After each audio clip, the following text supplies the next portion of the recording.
Hold on tight for the next hour. You're entering into a place, a zone called the alternative to the alternative media. It's a place, a special place where even truth seekers fear to tread. All right, people, let's move like we've got a purpose. Affirmative. Okay, glad you're back on the Investigative Journal on this October 12th, 2017 day on our calendar. It's Thursday, and you know something? When I was in Rome, for 7 years working there always seemed to be a scandal or two brewing, and they usually would come out in the newspapers, but that was just the tip of the iceberg. And many of the stories when I was there revolved around the Vatican bank scandal, the death of Roberto Calvi, the bank president, Father Paul Marcinkus, the head of the Vatican Bank, money laundering with the mob, just incredible money laundering problems the Vatican was facing. Also the scandals of them being involved in the P2 Masonic Lodge. Over 150 cardinals and bishops were outed by the French and Italian press. And this was just the tip of the iceberg on the surface that you would see in the newspapers. And so it still persists to this day. So I thought I'd look at some of the mainstream coverage of the Vatican today and make some comments. Now, the first one comes from David Gibson, Religious News Service, and this was published on 5/31/2016. And it said, a Vatican conspiracy persists and a bigger mystery unfolds. And Mr. Gibson says the Vatican has always, been involved in scandals, been a hothouse for conspiracy theories and new controversy over the so-called third secret of Fatima. And it's showing how persistent such fixations can be, to the extent that the latest episode even forced Pope Emeritus Benedict XVI out of seclusion to refute claims that he once shaded the truth about the mysterious prophecy. Now let me make a comment. The secret of Fatima is a hoax from the beginning. Now, when did Sister Lucia die? She died, when was it? 2000, we'll get to that. But it's a hoax. And so the whole Mother Mary apparitions are a hoax, but these kind of articles, talk about conspiracies, and they lay claim, I think they're going to lay claim that this is really, the Fatima secrets really exist. They're basically concocted. Now, I'm going to go back to Mr. Gibson here. At the same time, however, the new Fatima saga has overshadowed what could be a much more problematic bit of Vatican intrigue. How Benedict's presence as the first ex-pope in more than 6 centuries is continuing to raise questions about the nature of the papacy and the authority of Francis, the current pope. He's supposed to be the vicar. He claims to be the vicar of Christ, which we know is false. He's actually a Satanist. All the popes were. So far, most of the media attention has been focused on the 3 Fatima secrets that the Catholic Church believed were vouchsafed by the Virgin Mary to 3 shepherd children in a Portuguese town of Fatima in 1917. Fatima is also wasn't that the daughter of Fatima, the daughter of Muhammad? Yeah. 2 of the prophecies were published back in 1940s, but the third secret, supposedly too dangerous to reveal, remains sealed in the Vatican archives. Whoa, what's in that letter? What did they put in there? That silence naturally inflamed the religious imaginations of true believers in the secret prophecy. So to calm the fevers, St. John Paul II, can you believe this? He's a saint now. Ordered the third secret published in full in 2000. There's so many scandals going on there. I've forgotten about this. He also had his top theologian, Cardinal Joseph Ratzinger, issue an accompanying explanation of the prophecy's graphic descriptions of persecution and murdered popes and bishops. But conspiracy theories die hard. Oh, it's really a conspiracy theory? Yeah, it is. It's their conspiracy theory.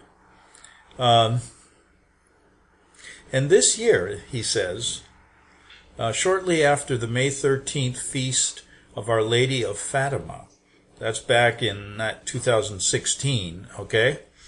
A traditionalist blog published claims that Ratzinger, who was elected Pope Benedict XVI after John Paul died in 2005, told a friend that there was more in the secret than had been published. The blog also suggested that the hidden bits were dark predictions about the current papacy of Francis and the turmoil and even heresies that some conservatives believe Francis has encouraged. The charges were so explosive that the Vatican press office on May 21st issued a forceful denial, directly quoting the frail 89-year-old former pope. Benedict called the reports pure inventions, absolutely untrue, and confirmed that the publication of the third secret of Fatima is definitely complete. Of course, not all Fatima devotees were convinced, and some argued that the denial was just part of the conspiracy. And so it goes.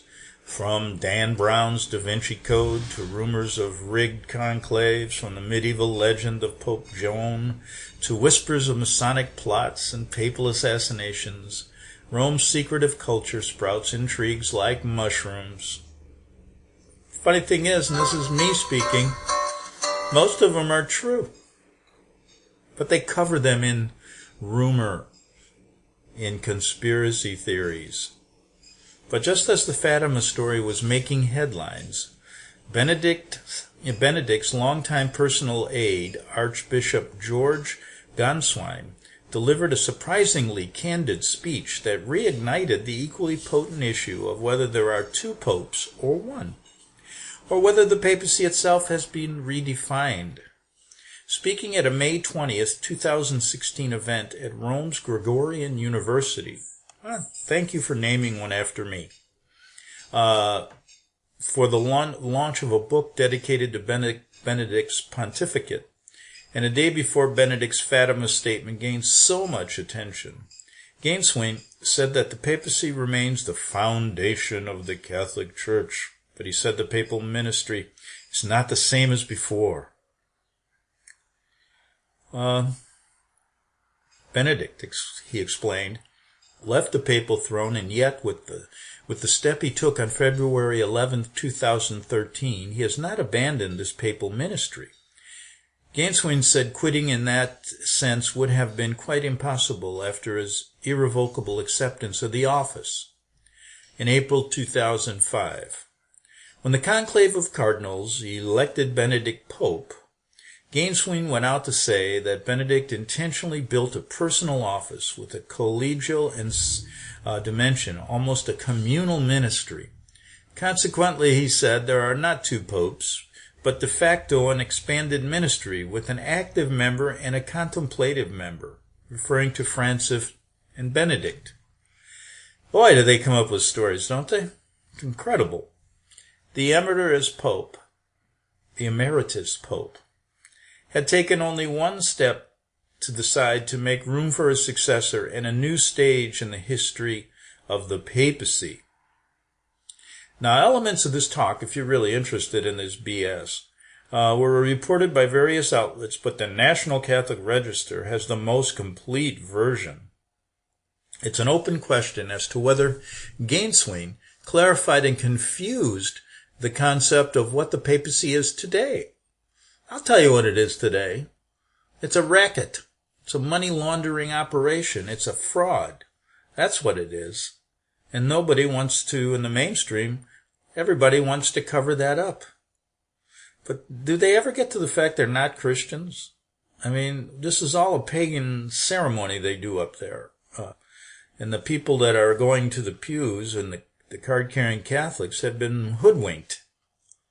The reason I do this show is to explain that. But it's always interesting to go to these articles, and this is what you get. I'm going to go to a few more as the show goes on, because they really mislead people. And that's why it's hard to get this story out. But the Archbishop, if you're in Rome too, man, I tried to get some things out there that you could never get published. And back then, I wish I knew what I know now. Some people say, why don't you go back there? And I said, for what? What are they going to do? They're not going to publish any of this stuff that we talk about here. But the Archbishop, who in addition to looking after Benedict, also plays a largely ceremonial role in Francis's administration. I love the way they talk like it. They actually do tell you it's political. It's an administration now. Continued to make his case. In the talk, for example, he sought to distinguish Benedict's resignation from that of the last pope to quit the office, Celestine V, the fifth. Celestine was an elderly hermit, Pietro da Marone, who was chosen as pope in 1294 by cardinals who had been deadlocked for 2 years over a successor. Celestine was overwhelmed by the job and intrigue and abdicated after 5 months, reverting to his original name. He was imprisoned by his successor Boniface VIII, who feared that some might rally around Celestine as the anti-pope. Celestine languished in jail and died in 1296.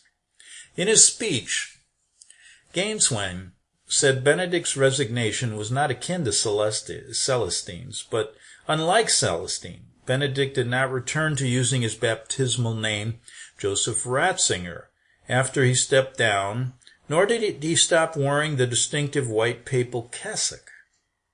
How come they don't talk about his homosexual activities in the Vatican that are going on as we speak, according to certain sources that I have there?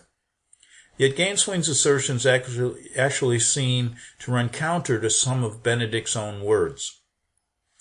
The Pope Emeritus, after much speculation about why he kept the papal title and white cassock, "You're not taking my cassock," he said.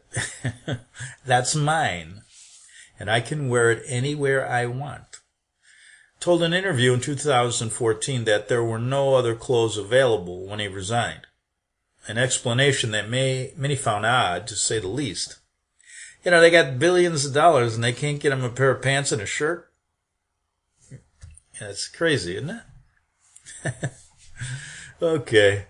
He also said that he wanted to be addressed as Father Benedict in retirement rather than Pope Emeritus. I hate that word. Or even Benedict XVI, but he said I was too weak at that point to enforce it. Benedict himself has always stressed that Francis is the one legitimate pope, but Gainswain's remarkable argument for a transformed papacy and expanded ministry with 2 popes working in tandem, hey, why don't you get 3? Make it a baseball team, get 9. Get 18, you can play a game then. With 2 popes working in tandem raises all manner of questions given the Catholic Church's clear teaching on the supreme authority and the central role of the Pope, the successor of St. Peter. Well, that's not true either. Peter was not the first Pope. They made it up.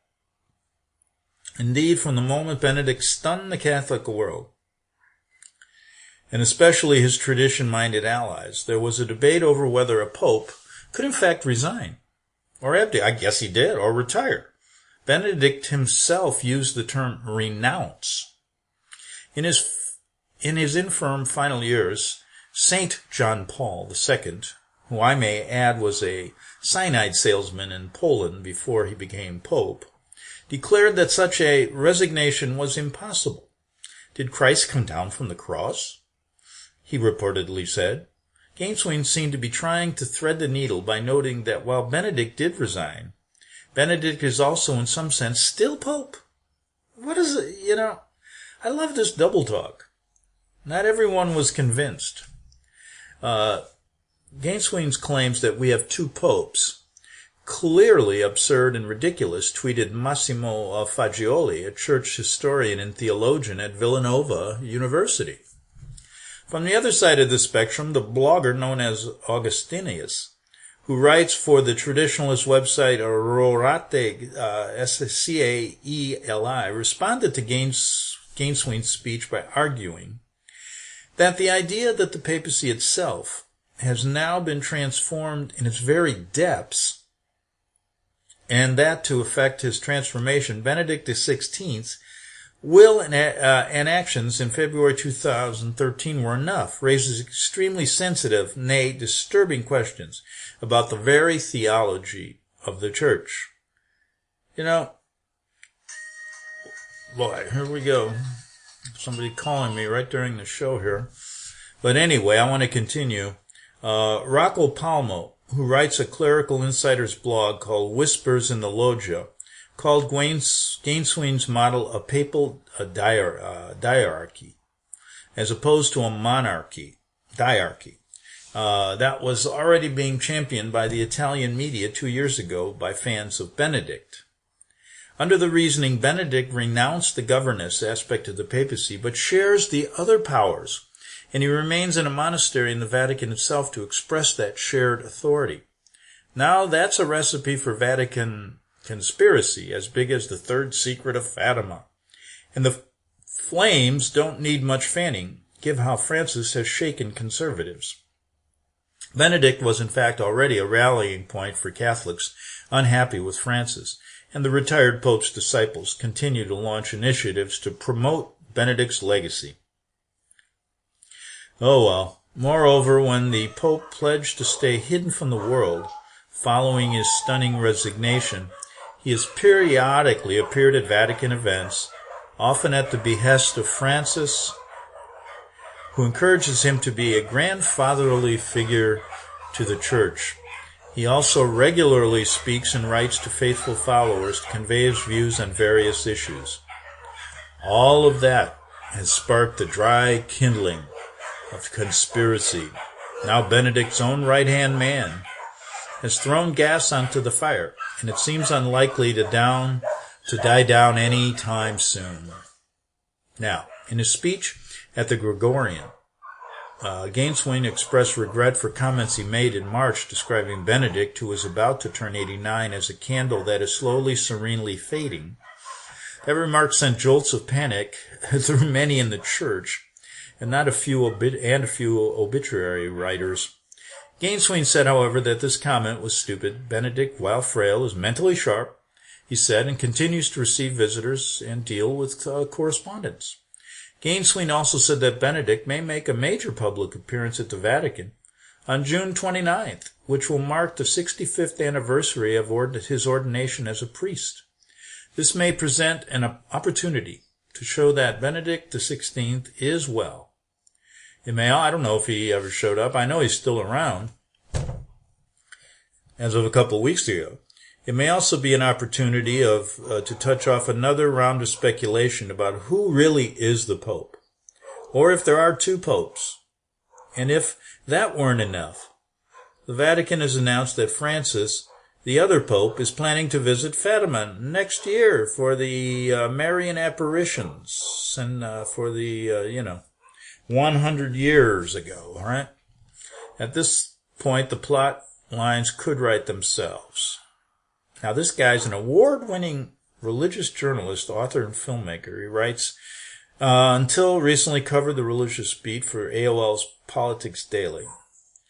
All right, so there you go with some of the BS they give you. And what did I want to do here?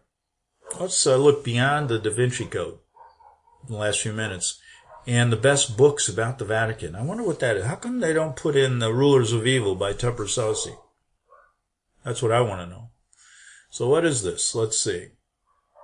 Beyond the Vatican City is a unique entity. This is by A.J. Samuels, of course, in a mainstream publication, and its inner workings are often shrouded in mystery and speculation. For many authors, this city has inspired now famous thrillers about secret orders, assassinations, and political conspiracies.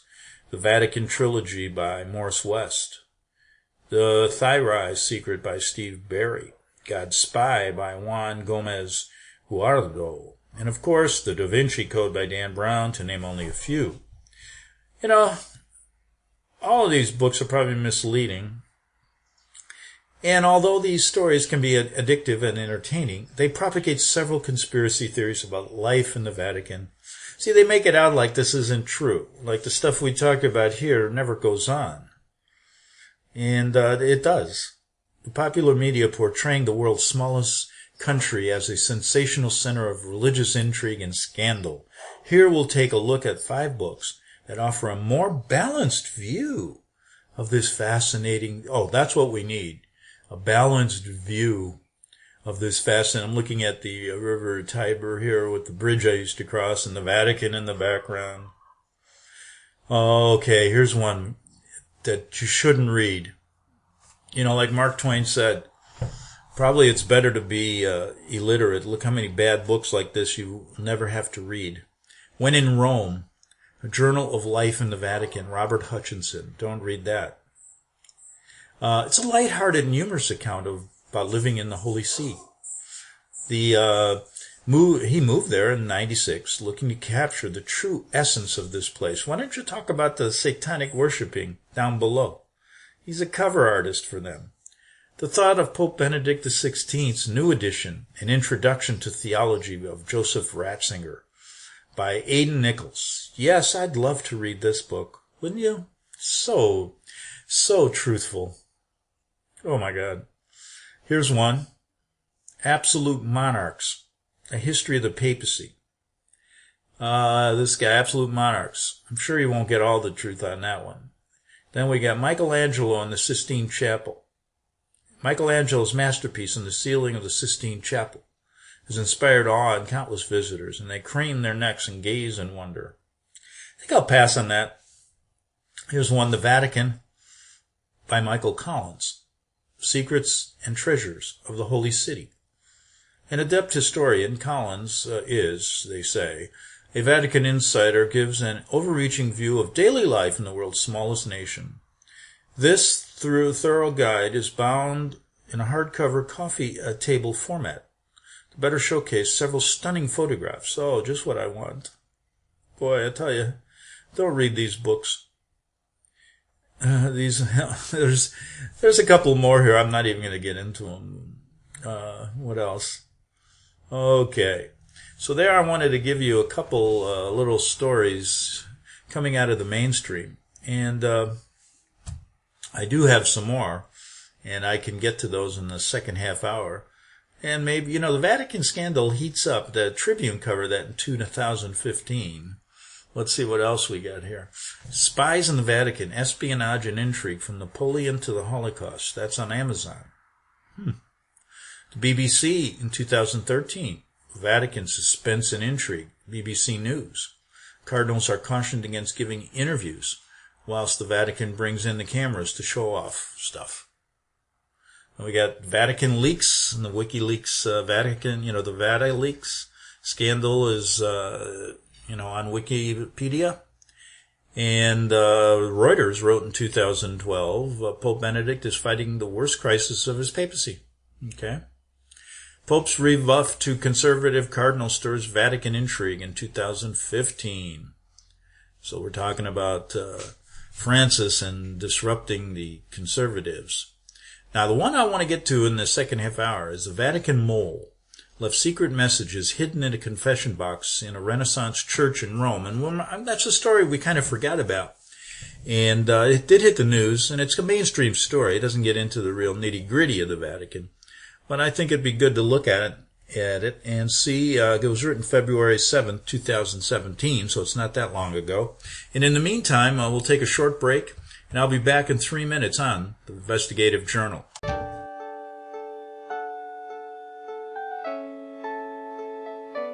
The program you are listening to is 100% sponsored by you, the listener, on this First Amendment Rights Media channel.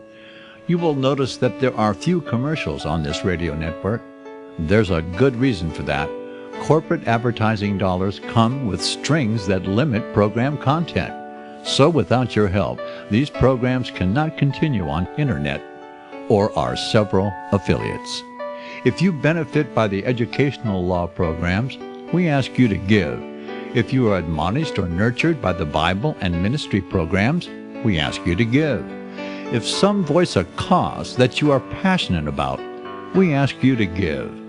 If you believe in any of these, we ask you to support them as you would a missionary on a continual basis, as if giving a tithe for missionary radio.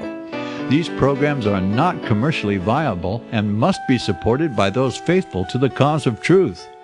Look for the button to sponsor your favorite programs at our listen and schedule pages on the internet. Then, when you subscribe, we will send you the last quarterly MP3 CD of that program immediately, and continue to do so with each new quarter. We will also give you unlimited archive access to all of our programs. We're asking you to give much less than a tithe, so that you may also send support directly to a particular program host, cause, and anywhere else the Spirit may lead you. Do all to the glory of our God and Creator, for His holy nation, the only kingdom that will last forever. Thank you for listening.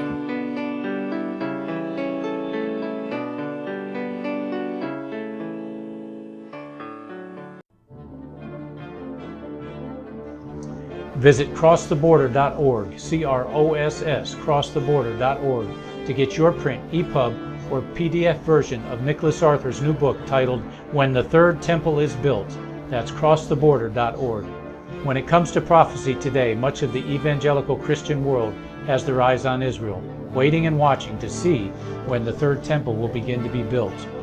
The plans are drawn. The Jewish people are eager. Most evangelical Christians today believe that the rapture will happen before the third temple is built. Hi, I'm Michael Eugene. I was taught that Daniel's 70th week was in the future. Is that really what the Bible teaches? Have we searched the scriptures and found this to be true? Why is it so important for a re-established Israel to build a third temple in Jerusalem? Is it necessary to build a temple on the same location already occupied by the Dome of the Rock? Is it necessary for sacrifices to take place in the temple on Temple Mount? Is there really a rapture followed by 7 years of tribulation? What is the New Testament temple? Can we identify history and prophecy? Who is the first beast in Revelation chapter 13? Who are the 7 kings in Revelation 17? I have asked all these questions, and I have found Nicholas Arthur's new book, When the Third Temple is Built, answers all these questions and more using Scripture to interpret Scripture. The Bible says that no prophecy of Scripture is of any private interpretation. Nicholas shows us in his new book, When the Third Temple is Built, how the Bible interprets prophecy and not man's private interpretation. Visit crosstheborder.org, C-R-O-S-S, crosstheborder.org, to get your print, EPUB, or PDF version of Nicholas Arthur's new book titled When the Third Temple is Built. That's crosstheborder.org. The following program is labeled dangerous and off limits by the supreme Jesuit command. But stand tall, people. Listen up, and you may just learn something. Oh, dear Lord Jesus, this ain't happening, man. This can't be happening, man. This ain't happening. Okay, glad you're back for the second half hour of the Investigative Journal, and I thought what we do is go into that story about Francesca, and I'll say her name, Chaouqui. She served on the Vatican Commission on Economic Reform. Boy, that sounds like a quite a job. I'm looking at a picture of her, posing with her book In the Name of Peter. Now, Nick Squires, he wrote this story on The Telegraph. That's a mainstream publication in the UK. And this appeared on February 7th, 2017. So we're covering today a little bit of how the mainstream covers the Vatican. And my impression is they got these people who are put there to create these stories that are just fluff, in a sense, to keep you occupied while the real dirty stuff never gets covered. Now, secret notes hidden in a confession, says Mr. Squires, in a confession box in a Renaissance church in Rome, fed information about Vatican intrigue to a woman who was convicted of leaking confidential information about the Holy See. Remember that? The book, published on Tuesday, that was in February, right, has been written by Francesca, a public relations consultant who was hired by the Vatican to sit on a papal commission into economic reform. The first big scandal to hit the papacy of Pope Francis's term, Francesca was put on trial for leaking documents on 2 Italian journalists who subsequently wrote best-selling books about corruption, infighting, and skullduggery inside the tiny city-state. She was convicted by a Vatican court last year and sentenced to 10 months in jail in what was dubbed the Vatileaks II trial, but was given a suspended sentence because she was pregnant. In her book, In the Name of Peter, the 35-year-old public relations executive reveals for the first time that she had a mole in the Vatican's powerful Secretariat of State office. And this is a religion? Sounds like you're talking about... I got a picture here of the Swiss Guard all marching into the Vatican. It's amazing. He kept her abreast of what was going on there by leaving secret notes in a confessional in the 16th century San Luigi de Francese church, which is famous for Caravaggio paintings that hang on its walls. I don't remember that place. I don't know. Maybe I was in there when I was in Rome. Now, she describes the trepidation and fear she felt each time she entered the church to collect the messages, which were hidden inside a ripped cushion. I got down on my knees, threw a quick look over my shoulder, then inserted 2 fingers into the material. I felt a piece of paper rustle. I quickly placed it in the palm of my hand, she writes. On one occasion, a man approached her and asked if she was all right. I breathed a sigh of relief. It was just another churchgoer. It was nobody dangerous. It's okay, I was just praying, I said quietly. The man bowed and went away, but waited until he left the church before opening, before opening the little piece of paper. The messages of my friend in the Secretariat of State, left in the confessional to keep me abreast of what was happening in the Vatican, kept me going those months. One of the messages she received claimed that the Pope was angry that the trial had gone ahead and wanted it brought to a close as soon as possible. The trial has to finish. His Holiness is really irritated, the note said. Okay. Another secret communication informed her that her house was about to be searched by the Italian police, while a third told her that one of her co-accused, Spanish Monsignor Angel Lucia Vallejo Balda, had tried to commit suicide. The priest, who had served on the Economic Reform Commission and was also accused of leaking documents, was held in a cell during months-long trial, which was held in the Vatican Tribunal. He was also convicted of conspiracy and served around half of an 18-month sentence. It was then commuted by Francis, and he was released. The 2 journalists who wrote books based on the leaked documents were both cleared after the Vatican decided it had no jurisdiction over them. Their books revealed mismanagement, waste, and extravagant spending by cardinals, as well as trenchant resistance to Pope Francis's drive for greater accountability and transparency in the Vatican's finances. You know, that's a smokescreen, folks. I mean, come on, they're never going to be transparent with anything. During the trial, this is all geared, these mainstream stories, you see what they do? They play this up and then they mislead you, don't give you any of the truth. I mean, and this woman, they were probably put up, you know, she was probably given money for this so they can create some kind of scandal so they can keep you away from the real stuff. During the trial, Monsignor Balda claimed that he had been seduced by Francesca, breaking his vow of celibacy. He said they went to bed together in a hotel in Florence. claiming she left a skimpy nightie in his room, but then turned against him, calling him a worm. Francesca, who is married, strenuously denied having an affair and insisted that Monsignor Baldo was, in any case, gay. She claims in her book that the Spanish prelate had a gay lover in Rome, for whom he obtained Vatican accreditation as his butler. Pope Francis has conceded that it was an error to appoint Francesca and Monsignor Vallejo Baldo to the Finance Commission that he set up shortly after his election in 2013. He suggested that Francesca had been driven to leak the documents because of her anger at not being retained by the Vatican once the commission work was done. The Vatican said it was not concerned by the revelations of the new book. "We're not losing sleep over it," said Greg Burke, a spokesman. Oh, really? Okay. And, boy, the stories go on, don't they, in the Vatican? And let's see what else we can find. Well, you know, they got this chaos going on in the mainstream regarding what they're doing is they're playing the conservatives against the liberals in the Vatican, just like they're doing in America right now, right? That's what they're doing here, aren't they? And so the Vatican is playing this game as well. And here's how The Guardian covered this story in 2015. That's that's a paper in the UK.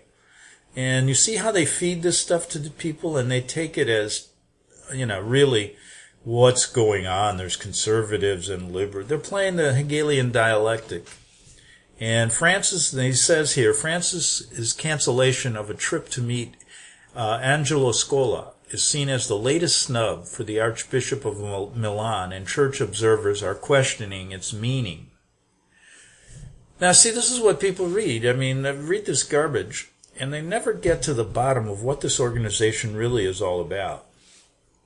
And that's the main problem, because they're the big enemy here. And if we're going to have a problem, you got to know who your enemy is. And they stay hidden, as well as the Vatican and the Jesuits, etc. Francis is a Jesuit, by the way. Pope Francis has always said Christians should seek out encounters, meetings that expand one's understanding of the other. Oh, really? Why don't you have a debate about what I talk about here? And increase the capacity for love. Yeah, right. But there's one encounter the Pope has steadfastly avoided since his election in 2013. That's Angelo Scola of Milan, the powerful and conservative Italian cardinal many thought would be Pope, before the surprise choice of Argentinian Jesuit known as Father Bergoglio received word of the latest apparent snub last week. A bulletin released by the Vatican press office announced that the Archbishop of Milan had regrettably been informed by Francis' number 2, the Secretary of State Pietro Parolin, that Francis's planned trip to Milan in May was off.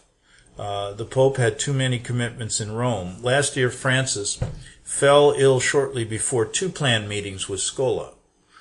I don't think he wants to see this guy. Because he'll, it's this game they play. They probably talk all the time. The highly anticipated visit to the fashion and finance capital of Italy, which happens to be the most important archdiocese in Italy, if not in Europe, would happen in 2017 instead. Did it happen?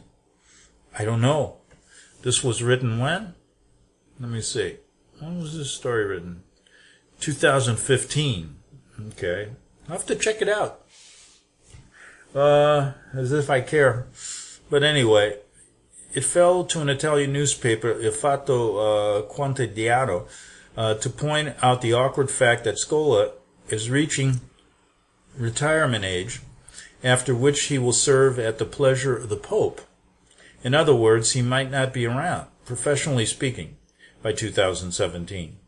And while the Pope may be busy to visit Milan next year, he is nevertheless forging ahead in planned trip to Mexico in February, and is also expected to visit Poland. For some Vatican observers, the decision to cancel Milan was nothing but a routine scheduling decision for a Pope who is busy reforming the Church Roman bureaucracy. But Francis' apparent reticence to grant Scola a meeting could also be seen as a symbol for everything the Pope is trying to change about the Catholic Church in Italy, including the Vatican's historic cozy relationship with conservative politicians. You know, this is what I mean. They have, behind the scenes, this is the most corrupt organization ever known in the history of man. The Pope does not like the idea of the Church being in bed. Oh, really? I gotta laugh at this stuff, you know, with politicians or politics. The Italian hierarchy is very political and tied into business and politics. Scola represents that kind of church, said Robert Mickens, a longtime Vatican journalist and editor-in-chief of Global Pulse magazine. How do these people, you know something? That's what I ought to do. Just get on the bandwagon and lie with these people and start my own magazine or something, you know. And they make a lot of money for lying. For years, Scola was considered a close ally of Francis's predecessor, Pope Benedict XVI, and was seen by some as having reached a tacit agreement with Italy's former center-right Prime Minister, Silvio Berlusconi. The Church in Italy would not be a leading voice on social justice issues. In exchange, Berlusconi would respect the Church's views against abortion and other policies. Scola is part of what is known as the School de Comunio, School of Theology, which is named after theological journals and was essentially a conservative response to the Second Vatican Council, which installed a series of modernizing reforms in the Church 50 years ago. This year, the Pope made two moves that defined his desire for a change in the Italian hierarchy. In November, in what was described as barnstorming speech, Francis offered a critical assessment of the Church in front of a conference of Italian bishops in Florence. Now, I'm just going to break in here.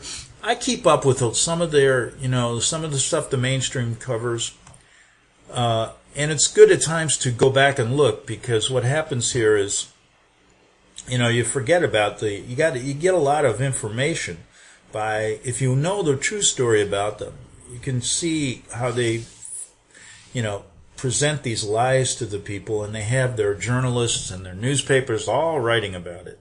Christian doctrine is not a closed system, said Francis, incapable of generating questions, doubts, interrogatives, but is alive, knows being unsettled, enlivened, he said. More importantly, in October in 2015, he appointed two center-left clerics known as social activists in the Francis mold in two of the most important archdioceses in Italy, in Bologna and Palermo. The appointment of Matteo Zuppi, who is known as the Bergoglio of Italy, was considered particularly striking according to an analysis by Vatican watcher John Allen, because of Zuppi's work for the center-left community of Sant'Egidio, which focuses on outreach to the poor and conflict resolution. Zuppi replaced Carlo Cafara in Bologna, who was long considered aligned with the Church's conservative wing. You see, what they're saying here is the Pope is kind of distancing himself from a scenario that looks like he's giving his blessing to the Scola papacy.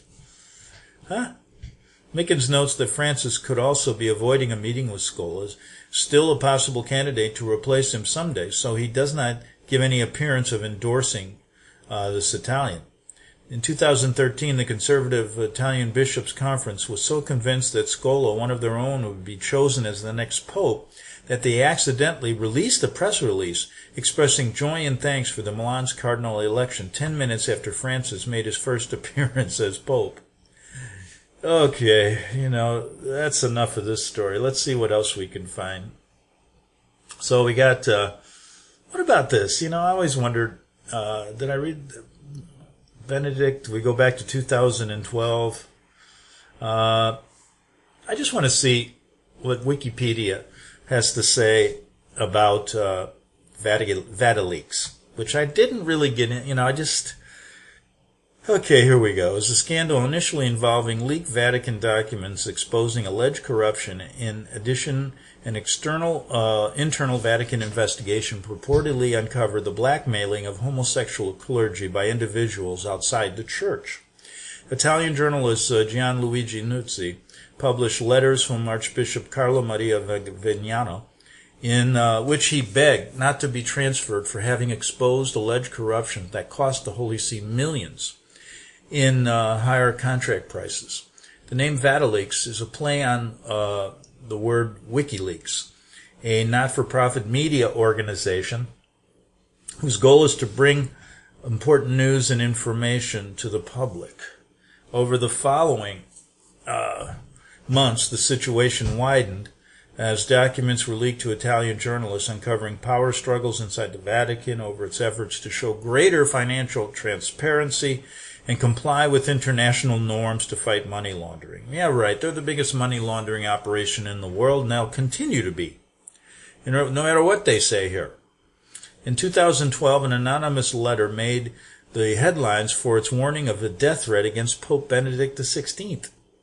The scandal escalated in May 2012 when Nuzzi published a book entitled His Holiness, The Secret Papers of Benedict XVI, consisting of confidential letters and memos between Pope Benedict and a personal secretary, a controversial book that portrays the Vatican as a hotbed of jealousy, intrigue, and underhanded factional fighting.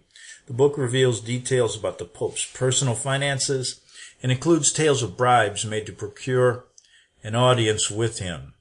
And, wow. So that's what Wikipedia has to say about Vatileaks. I just wanted to do that. What else could we find here? We've got the book, Secret Report Reveals Vatican Intrigue. Well, this was interesting, and it's long, and I remember reading this. It's from Sparrow News. It's a mainstream group. Secret Report Reveals Vatican Intrigue by Robert Moynihan. And today a veil of secrecy was shredded in the eternal city, he said. Today, therefore, marked the beginning of a difficult, important struggle for the purification of the government of the church desired for so many years by Joseph Ratzinger. Can you believe this BS they give you? We're given a glimpse today into some of the reasons previously unknown that prompted Pope Benedict XVI to announce his resignation February 11th to take effect February 28th in 7 days. Reasons that apparently overwhelmed his spirit within him and made his heart desolate. It's a story that in many ways seems the plot of a novel.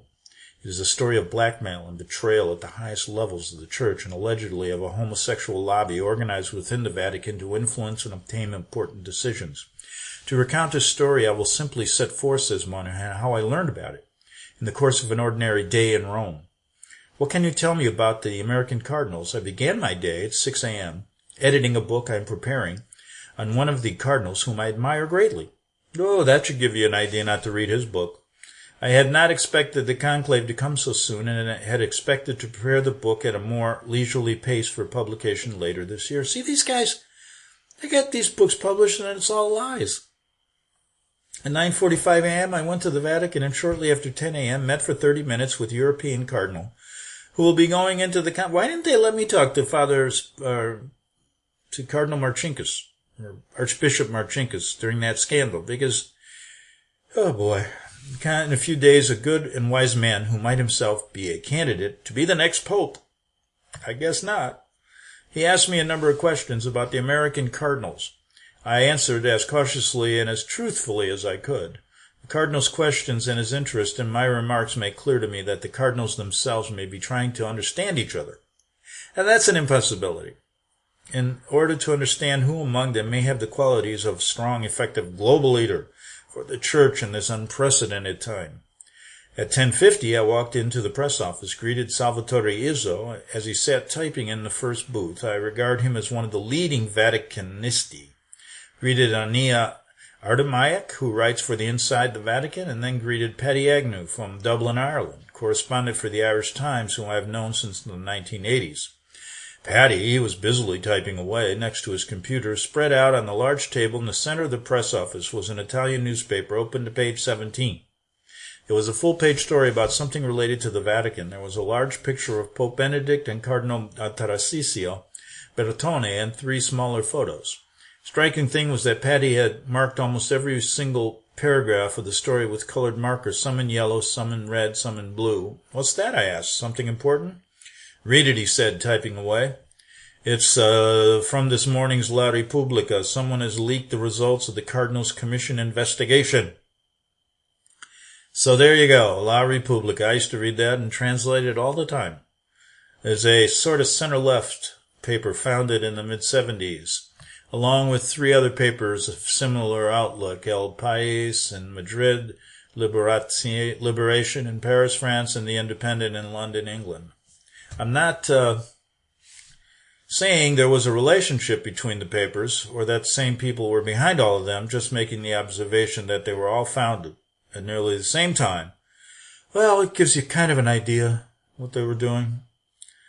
And then he gets into the headlines, and they get into this same quandary that I always say. You got all these journalists there, and none of them will give you the true story about what's going on. And so that's just one of the reasons why it's so hard to get people to bite on this story, to sort of give it at least some time to think about, even to put it on the table and have a reasonable discussion about some of the major problems with the Vatican going back hundreds of years, and their lying and their deceit, and their, the Fatima apparitions are a perfect example of what they do. Then how about Medjugorje, those apparitions that we've shown on the show many times, all the money laundering that was going on and the fake apparitions that were basically revealed. I mean, it's incredible.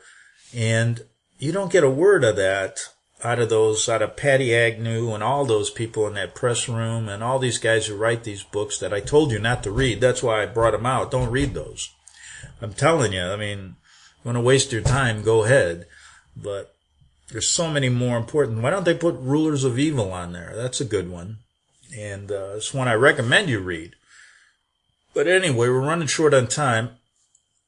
And I just wanted to kind of go back and get a view of what they're really, what the people are hearing in Mass and why they stay so,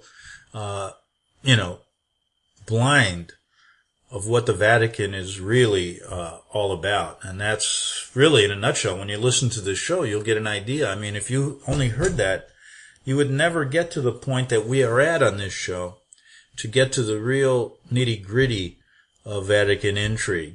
And I'm telling you, it gets pretty amazing when you start covering the story. Because, like I said, all roads lead to Rome. And if you want to understand the New World Order, you got to call it the Vatican-led New World Order. Okay, I'll be back on the Investigative Journal on First Amendment Radio tomorrow. See you then.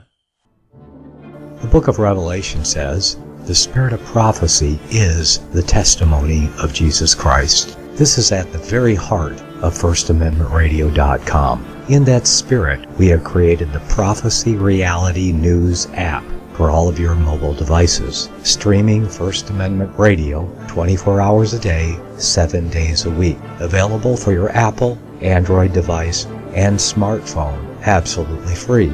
Get the Prophecy Reality News app installed today so you can listen to First Amendment Radio wherever you are. The Prophecy. Since the beginning of time, kings have sought it, nations have fought for it. It has been traded, it has been borrowed, it has been purchased, it has been stolen. There's a reason for it. To secure the blessings of liberty to ourselves and to our posterity. Invest with the security of gold and silver. Call Discount Gold and Silver Trading at 1-800-375-4188 or visit discountgoldandsilvertrading.net.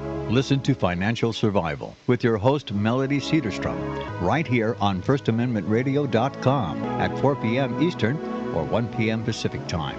Visit discountgoldandsilvertrading.net or call Discount Gold and Silver Trading at 1-800-375-4188. Toll free 1-800-375-4188.